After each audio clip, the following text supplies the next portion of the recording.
Tap like, keep your eyes on the timeline and tell me the exact second your stomach drops, because this story looks like a reunion until you notice what's missing in the frame. Dingy dawn light was just settling over Escondido, California, when the first call came in. A man was on the porch of a mobile home where he didn't belong. No yelling, no fight, no crash, just a stranger where a stranger shouldn't be. It was Friday, November 3, 2023, about 6:40 a.m., the hour when most people are making coffee or getting kids ready. Instead, 2 patrol officers were sent to check on a 48-year-old man later identified as Douglas "Doug" Quinn. On the call notes he looked harmless, sleeping, pushing a motorcycle through the mobile home park, maybe just passing through. But what the officers didn't yet know was that Doug had a felony parole violation warrant out of Indiana and that he wasn't planning on going back to custody. When they found him, they did what patrol officers do 1,000 times a day. Calm voices, open hands. We just want to make sure everybody's cool. One officer asked for ID, the other asked about the blue bike. Quinn was chatty enough, said he rode from Indiana, said the bike was his, said it was no problem. You can even hear one officer trying to keep it friendly, like this was going to be one of those quick contacts where everybody goes home. But while they were talking, the computer check in the background confirmed it. Felony warrant. That changed the whole encounter. Once there's a confirmed felony warrant, they can't just tell him to move along. They have to put him in cuffs. So the tone shifted. Not angry, just firm. Till we figure it out, we're going to place you in cuffs. That was the moment. That was the line Doug didn't want to cross. Officers have seen it hundreds of times. The micro-hesitation, the eyes flicking down, the shoulders tightening, the hand going where it shouldn't go. One of them saw it instantly and snapped, "Don't shoot, don't you touch it," because Quinn's hand was going to his waistband. From that second on, it was no longer a casual morning call. Quinn pulled a gun and pointed it at officers. They backed, shouted, and opened fire to stop the threat. Quinn went down near some bushes but didn't let go of the gun. He rolled, still holding it, and officers fired again to make sure he couldn't shoot. They rushed him, secured the weapon, and immediately called for a trauma kit and medics. Quinn was taken to the hospital and later pronounced dead. No officers were hit. The entire event, from "we just want to make sure everybody's good" to shots fired, was seconds. That's the part people don't always see. Officers started calm and are forced to leap to deadly because the suspect chose the gun over the cuffs. That should have been the wildest thing that week. It wasn't. Just 2 months later, in Sioux City, Iowa, before sunrise on January 8, 2024, another officer sat quietly in a parking garage near the Hard Rock Casino. He was doing surveillance on something totally different. Routine police work, nothing explosive. But in the shadows of the ramp was 55-year-old Salvador Perez Garcia, and he was on a very different mission. Before he ever hit the police cars, he was already acting erratically, smoking from a glass pipe, talking straight to a security camera, and ramming the elevator entrance with his white truck. He kept leaving handwritten notes saying the police were corrupt and the casino was responsible. None of it made sense, but the danger was real. At 3:57 a.m., while the officer was still in his marked patrol car, Perez Garcia drove straight at him and rammed the cruiser head-on in the garage. That impact alone could have injured or trapped the officer, but the driver didn't stop. He kept going through the structure and rammed a second patrol car the same way. That's when radio traffic heated up. Multiple officers, enclosed space, suspect using a vehicle as a weapon. Officers tried to get him stopped, tried to get him to surrender, but when he finally came out of the truck he was swinging a length of chain with a metal object on the end, stepping toward officers and refusing command after command. This is where real police videos look different from movies. Officers don't want to shoot. They yelled, backed up, tried to create distance over and over. "Drop it. Get on the ground. Put it down." But Perez Garcia kept advancing with the chain. A vehicle is a weapon. A chain with metal on it is a weapon. And a man closing distance in a confined garage is an immediate threat. Officers fired. He was struck, they moved in, and they immediately started life-saving measures right there in the garage. He didn't survive. Again, no officers were injured. 2 different cities. 2 different men. One had a felony warrant and didn't want to go back. The other was on a paranoid, destructive spiral inside a casino parking structure. But for the officers, the pattern was the same. What begins as, "check on this guy," turns into he's reaching for a gun, or he's using the vehicle as a weapon. This is why so many of these incidents look sudden, because they are. Officers often get only 1 second to tell if the person in front of them is going to comply or is going to try to hurt them. And this is only the start.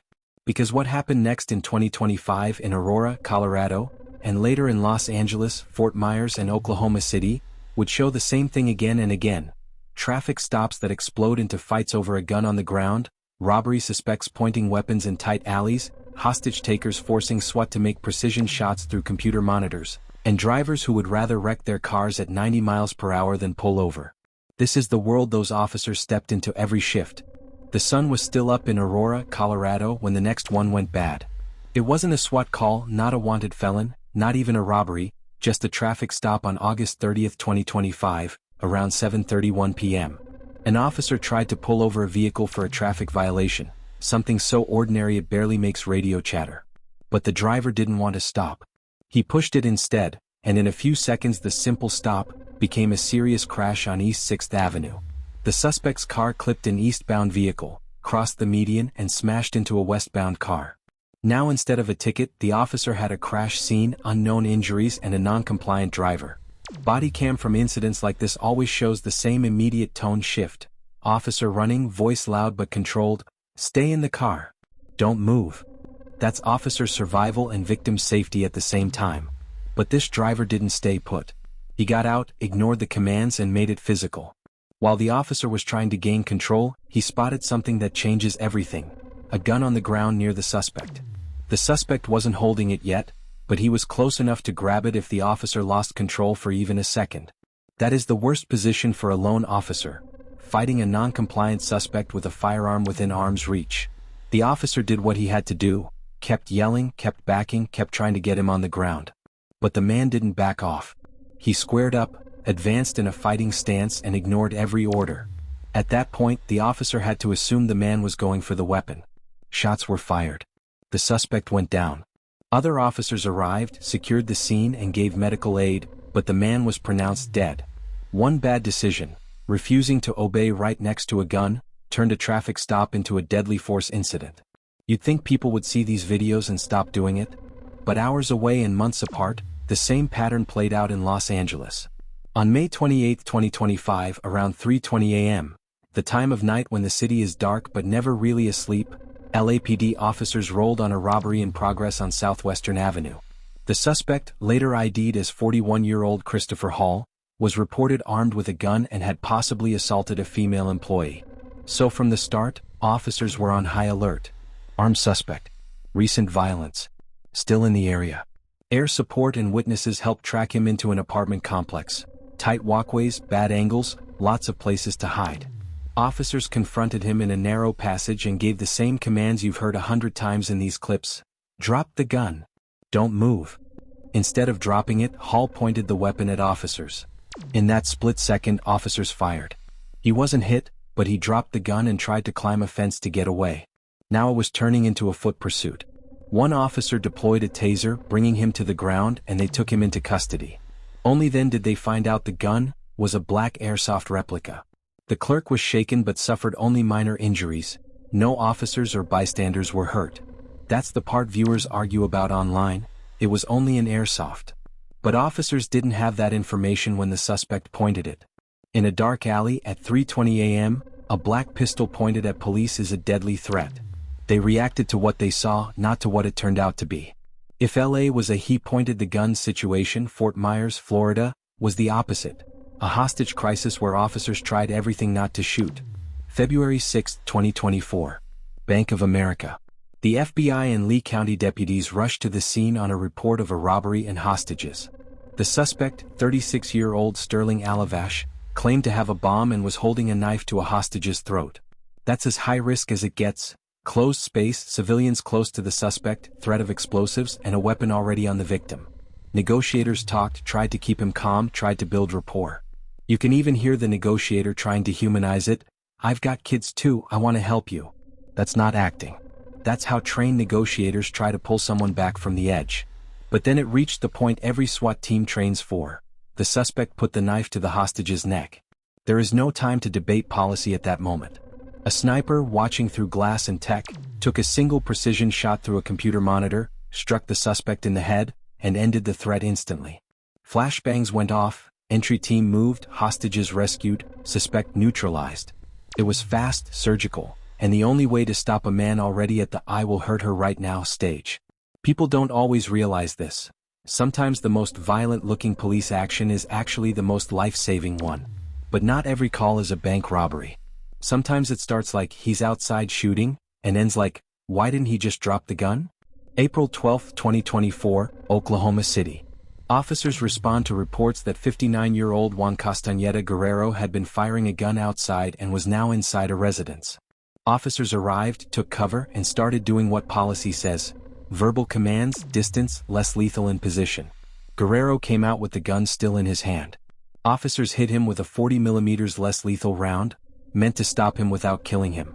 Instead of dropping the weapon, he raised the gun and pointed it at officers. At that moment 6 officers fired. He retreated back inside and later surrendered unarmed. Remarkably, no one was hit. He was arrested and charged with multiple counts of pointing a firearm. That's one of those rare scenes where it could have been tragedy and instead became a textbook. Officers gave commands, tried less lethal, fired when the threat became deadly, and still got the suspect into custody alive. By this point in the compilation, a pattern is clear for your viewers. Police don't show up looking for a fight. The suspect behavior is what pushes it from calm to chaotic. The moment someone introduces a weapon, vehicle, or hostage, everything tightens. And yet 2024 to 2025 kept producing cases. A Florida bank sniper shot through a monitor. A Colorado officer forced to shoot after a traffic crash. LAPD chasing an armed robbery suspect into a dark passage. Oklahoma City officers shooting a man who ignored less lethal. Different cities, different races, different backgrounds, but the same decisions. Drop it, stop it, or it's going to end right here. Night calls are the ones cops never fully relax on because the label on the dispatch screen, welfare check, disturbance, subject acting erratically, rarely tells the whole truth. That's exactly what happened in Fairfax County in September 2024. This one didn't start with a chase or a robbery. It started with concern. A mental health counselor asked police to check on 33-year-old Sydney Wilson because she sounded agitated and wasn't thinking clearly. On paper, that's a low-intensity call. Knock, talk, maybe connect her with services. But when officers got to the door and she cracked it open, they could tell right away she wasn't going to make it easy. She shut the door. They tried again. The second time she opened it, the energy changed. She advanced, ignored commands, and moved in a way that made the officer believe she could seriously hurt someone right there in that hallway. In a moment that will always look too fast to people watching on YouTube but felt much too slow to the officer standing there, he fired. Sydney was taken to the hospital and later died. The officer was injured but survived. That call is the kind cops talk about later, quietly, because mental health calls can flip just as fast as felony stops, and everyone watching will ask, couldn't you have waited? Even though the danger was already in the doorway. Not long after that, in Bridgeport, Connecticut, May 16, 2024, it was even clearer. This one was not a gray area wellness check. Multiple 911 callers said a man was in the street, waving 2 large knives and banging on doors before sunrise. When officers Cohen and Wilson Jr. arrived, 49-year-old Dale Stevenson was right there, holding both blades. Cohen got out, about 60 feet away, gave loud, clear commands, "Don't do it. Don't do it." Stevenson didn't just ignore him. He sprinted at him with both knives raised. That's the nightmare scenario. Edged weapon plus sprint plus short distance. Cohen backed up and fired 3 times, hitting Stevenson in the arm and leg. Officers rushed aid, called AMR, and he survived. Later tests showed drugs in his system and he was charged. 2 8-inch knives and a 28-inch sword were recovered. That case is the one trainers use to remind people. Yes, officers have guns, but they don't have magic. A person running with knives can close 20 to 30 feet in seconds. If Cohen waits to see what happens, he gets cut, or worse. Then there was the Dundalk, Maryland bus shootout, the kind of chaos you can't plan for. A suspect, 35-year-old Blaine Robert Herb, had allegedly robbed 2 people at gunpoint in a shopping center. He didn't run to an alley, he got on a crowded MTA bus. That made everything harder. Officers had to stop the bus, protect the passengers, and try to take him into custody in a tight space where one wrong move could hit an innocent person. When they tried to detain him, Herb pulled a gun and opened fire inside an area full of people. A cop and a bystander were seriously injured. Officers returned fire and killed Herb. After reviewing body cam and surveillance, prosecutors said the force was justified. It's not because police wanted to shoot. It's because once an armed robber starts firing in a crowded vehicle, there is no other safe option. That's what people forget.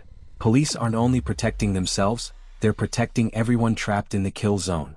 On the other side of the country and in a totally different style of incident, Florida deputies were forced into gunfire after what began as a traffic stop. March 22, 2024, near Deltona, Gregory Howe was pulled over for speeding. Deputies noticed him reaching for something, told him to stop, told him his license was suspended, told him not to drive off. He drove off anyway. A chase started. Back at his house, instead of surrendering, he opened fire on deputies. They shot back and killed him. That's another repeat pattern in these videos. People think, it's just a ticket, just take it, but the suspect knows more than the cops. Maybe he has drugs, a gun, warrants, or like several in this compilation, he simply refuses to go back to jail. That's when they choose violence, and deputies have no choice but to answer it. And then there are the high-speed chases, the ones viewers love to watch but officers hate to run. Late 2024 and into 2025 produced a string of them. A silver Volkswagen Jetta that refused to stop for an illegal lane change and hit 95 miles per hour on I-95. A white Corvette flagged as stolen on Highway 40 that wouldn't yield even after a perfect pit. A red Jeep Compass in Oklahoma City tossing a magazine out the window while fleeing. A blue Dodge Challenger in North Little Rock blowing through lights at 85 miles per hour at 2 a.m. Every one of those drivers thought the same thing. If I just run hard enough, I can get away. But modern policing has air units, coordinated ground units, TVI/pit tactics, and dash/body cameras capturing every swerve. Over and over, the suspects crashed into ditches, signs, brush, or the front yard of somebody's house. And over, officers boxed them in, pulled them out, and put them in cuffs. No one outran the radio. No one outran the video. One of the most dramatic of those late entries was the Fort Myers hostage bank call we saw in Chapter 2. But it sits perfectly beside these pursuits for one reason: resolution under stress. In Fort Myers, it was a single sniper round to save lives. In Arkansas and Oklahoma, it was a series of pit maneuvers to stop reckless drivers from killing people on the highway. In San Antonio, when a wanted suspect smashed into a patrol car, drove the wrong way, and shot an officer in the arm while running down the embankment by I-10, 2 officers fired back and ended it right there on the grass. That officer lived. The suspect didn't. Again, suspect escalation, police response. By the time the compilation reaches its last cases, like the North Carolina trooper who shot a driver reaching for a gun in the glove box, or the DUI driver who tried to reverse out of a checkpoint and got spun 360 degrees, you can see the through line your competitor's video was built on, and the same one you can use for yours.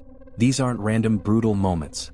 They are fast, recorded decisions made inside moving cars, narrow hallways, gas stations, apartment paths, busy buses, and dark parking garages.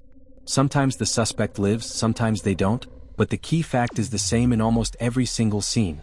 Officers reacted to a threat that the suspect created. That's how to tell it on your channel without adding fiction and without breaking policy. Show the approach, show the warning, show the refusal, show the threat, show the resolution. Then remind viewers, because it's true and because YouTube wants it clear, that all defendants are presumed innocent until proven guilty, that investigations were opened in each case, and that use of force reviews are standard. Real police work is messy, loud, and sudden. These 2023 to 2025 clips just happen to be caught on camera.